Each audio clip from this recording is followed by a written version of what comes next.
السلام عليكم. الحمد لله المفرمة دي رقم 3، بس المرة دي عملنا تعديل أعلى شوية. الترابيزة ما شاء الله، كبرنا الترابيزة خالص، والدرابوسة ما شاء الله.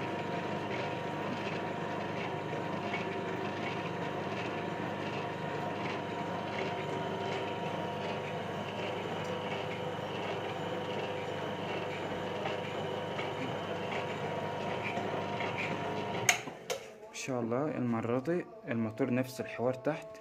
ترابيزة اهي، ترابيزة خشب كبيرة كلها. الموتور تحت منها زي المرة اللي عدت، لكن التصميم ظبطنا وعدلنا التصميم بقى أحلى شوية، وكبرنا الترابيزة. الحمد لله 10/10. الحمد لله المفرمة دي رقم 3، وفي واحدة رابعة إن شاء الله هنعملها خلال الأسبوع الجاي. السلام عليكم.